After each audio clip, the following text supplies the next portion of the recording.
Все меньше дней остается до одного из главных праздников нашей страны. Многие здания и улицы уже украшены, а на Стефановской площади идут последние приготовления к параду.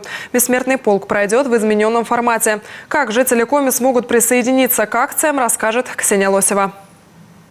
Бумажные голуби, военные стихи и портреты ветеранов. Здание Министерства образования Коми в центре Сыктывкара подготовили к празднованию Дня Победы. Каждый из сотрудников поделился историей своих героев, участвовавших в Великой Отечественной войне. Так, например, прадед Натальи Якимовой служил на Белорусском фронте, дошел до Берлина, и даже на здании Рейхстага есть его подпись. Сам дедушка не любил рассказывать, и мне он никогда не рассказывал про войну. Никогда. Но с гордостью он, с одной стороны с гордостью, с другой стороны с какой-то скромностью, он показывал свои ордена и медали.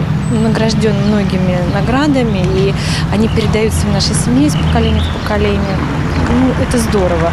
И сын тоже, понимая это, всегда поддерживает меня. И поэтому, если нет бессмертного полка как шествия, я с удовольствием изображение своего деда, фотографии деда сегодня повесила на свое окно рабочее.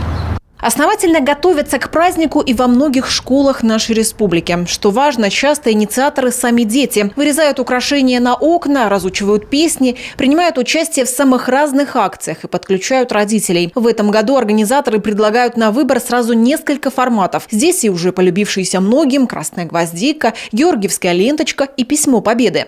Из таких, наверное, новых и интересных – это урок памяти про Георгиевскую ленту. Мы выходим в образовательное учреждение, рассказываем о значимости Георгиевской ленты, откуда она появилась, что она означает и ее ценности.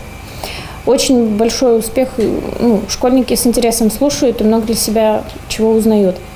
Бессмертный полк – поистине народная акция. Для многих семей это уже не просто традиция, а дань памяти и уважения. Ежегодно тысячи людей самых разных возрастов и профессий в любую погоду и непогоду выходят с портретами своих героев. В этом году традиционного шествия не будет. Таковы требования безопасности. Зато будет сразу несколько альтернатив. Так, например, можно разместить фото своего героя на одежде или бейдже, а еще на стекле автомобиля.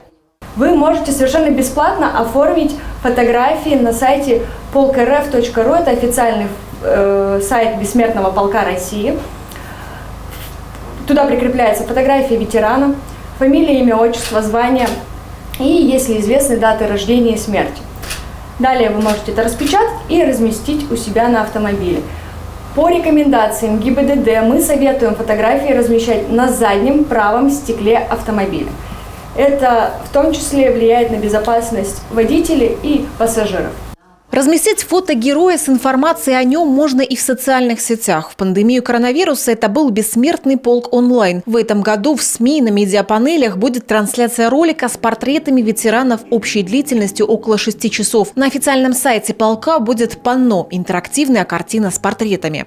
Сейчас возможностей принять участие в акции намного больше. Конечно, хотелось бы в едином строю с гордостью пронести портреты наших победителей по главным улицам городов и сел. Но, знаете, на мой взгляд, не столько важно, в каком формате пройдет акция Бессмертного полка. Главное, что она объединяет всех нас в едином искреннем порыве почтить память родных дедов и прадедов, бабушек и прабабушек, которые защитили Родину, одержали великую победу и спасли мир от фашизма. Только в прошлом году в шествии Бессмертного полка приняло участие около 60 тысяч жителей Коми. Новые форматы – это не только требования безопасности, но и возможность принять участие в любимой акции без привязки к месту и времени. Организаторы ожидают, что в этом году участников будет в 2 раза больше. Ксения Лосева, Эдуард Фомичев, телеканал Юрган.